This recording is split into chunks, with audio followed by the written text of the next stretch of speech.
So, true confession. I grew up with a VHS copy of the 1977 TV movie Jesus of Nazareth somewhere in our collection of video cassettes. It was this monstrous double cassette holder that was encased in clear plastic that was labeled there at the top, Jesus of Nazareth. And I'm not exactly sure why we owned it, because only rarely was anybody in the family up to watch the entire story of Jesus for evening entertainment. There's something almost difficult about watching that play out, especially knowing the severity, the harshness of what was going to happen in the story. It didn't make for sort of light-hearted background entertainment while you were winding down for the day. And I can remember when somebody would say, let's watch Jesus of Nazareth, let's watch the Jesus movie we have, or when it would show up on television back in the days when there was regularly scheduled programming. You had to build your watching habits around when the stations were broadcasting your movies. And I remember as a kid when it got close enough to Jesus' arrest and betrayal and trial and crucifixion, I couldn't stand to watch it. I couldn't stand to be in the room when it was happening. It wasn't even that it was too gory. This was several Jesus movies before Mel Gibson's very, very gory The Passion of the Christ.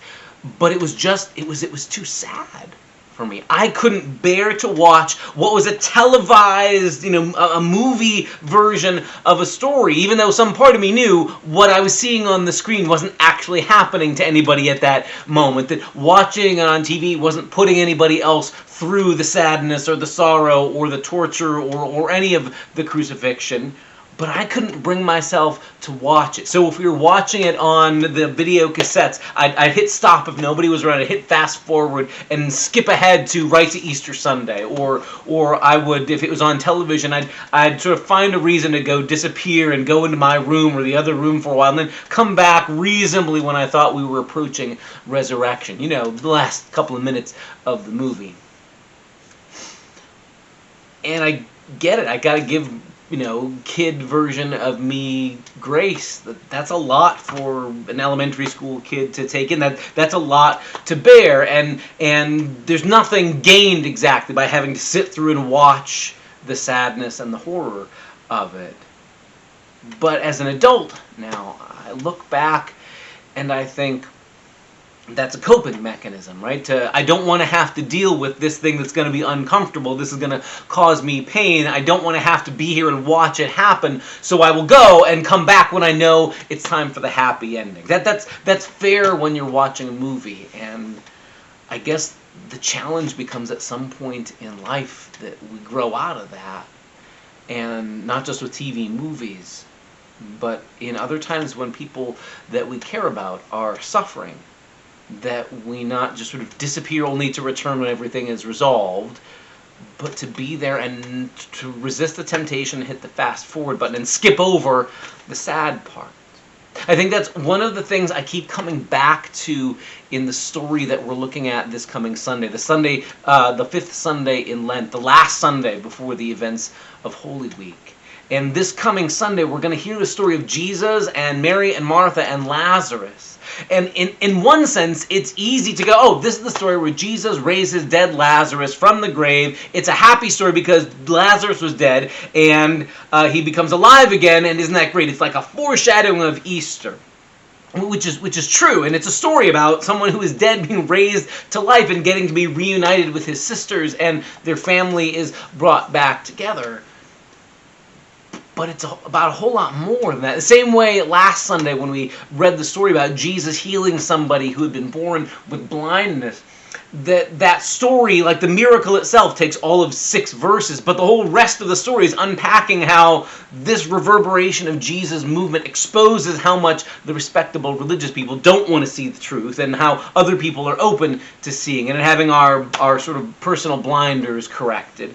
This story about Jesus raising Lazarus is about more than just a happy miracle of, hooray, Lazarus walks out of the tomb. It's also about Jesus not being willing to fast forward through the hard stuff. And this is the part that it has taken me a lot more of my adult life to appreciate about Jesus. The way the story plays out, Lazarus is sick and on the verge of death at the very beginning of the story. Jesus knows about it, and there are delays upon delays upon delays. Jesus knowingly waits where he is, knowing it's going to get worse before it gets better, that Lazarus is going to die. And then he's got to travel 2 more days, and then he comes back into town, and everybody sees him from a distance. And Martha is upset at him, and Mary is upset at him, and all these delays, and at every turn, Jesus refuses to hit the fast forward button and skip just to the end. Jesus refuses to say, let's just get right to the happy ending. I don't want to have to deal with the unpleasantness. Jesus bears it. He bears it all through the whole thing. When Martha and Mary each come to Jesus, their opening salvo to him, their opening exchange is, Lord, if you had been here, my brother wouldn't have died. That's a sentence of faith, to be sure, but it's also one of profound accusation and disappointment. Because it says, not just, I believe that you abstractly have the power, you could have changed the circumstances, but you didn't. You could have been here and you weren't. Jesus, their questions have the feeling of, you let me down, Jesus. And Jesus bears it. He doesn't put up a defense. He doesn't say, oh, no, you can't blame me. He doesn't trot out theological cliches about how God needed another angel, or about God won't give you any more than you can handle in this moment. Instead, Jesus bears all their angry words, all the tears and all the heartbreak, and he lets all those angry questions and doubts just rage at him and fly. And he bears it. He won't skip out past it. They need to vent it. Fine. Okay. He takes it all until they are too tired out to say anything else. And then, after having borne all that anger, all that hostility, all that pent-up grief from Mary and Martha, who rightly are grieving, he himself goes to the tomb. And when he sees the place they've laid his dear friend, he loved Lazarus too, like Mary and Martha had. And Jesus starts to weep.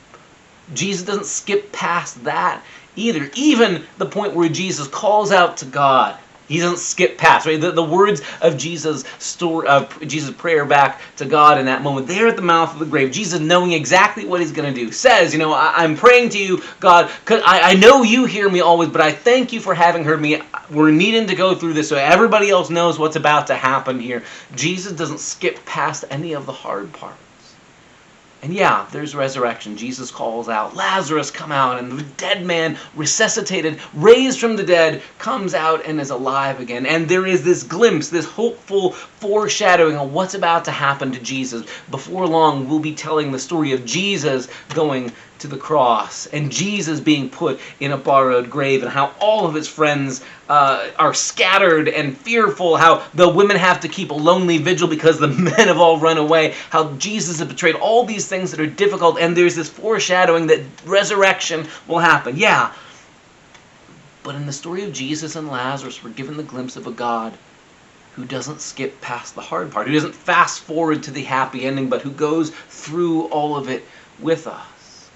And to me, that is so essential, because the Christian faith, if we're sloppy about it, if we're casual about it, it can sound like life is terrible, but if you fast forward your focus on one day we'll be in heaven, we just sort of don't talk about the unpleasantness right now. And that's not the God we meet in Jesus. In Jesus, we meet a God who comes right into the midst with us and says, I'll bear this with you too. I won't hit fast forward. I won't just say, see you in heaven, see you in the new creation, see you when everything is fixed. I'll be here with you in the brokenness. And when our hearts are heavy, and when someone who we love suffers, when someone we care about dies, when it feels like everything is coming unglued, Jesus doesn't bail out and say, well, I'll just see you in heaven.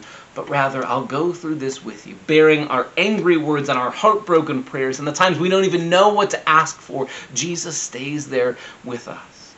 It's good news, to be sure, that ours is a God who in Jesus raises the dead and promises us life beyond the grip of death. Absolutely, make no mistake, don't get me wrong about that. But to me, that news is made all the more powerful because the God who promises, the God who raises the dead and offers us the hope of new creation, is also the one who says, and I won't skip out on the hard parts either. I will go through it, and I won't hit the fast forward button. I won't bail out on you. We'll get to the point where tears are wiped away, but part of part of our hope, part of the good news, is that the tears to be wiped away aren't just yours or mine, but Jesus too. That's the story we're taking a look at this coming Sunday in all of its richness and fullness, and we invite you to be a part of it. See you Sunday.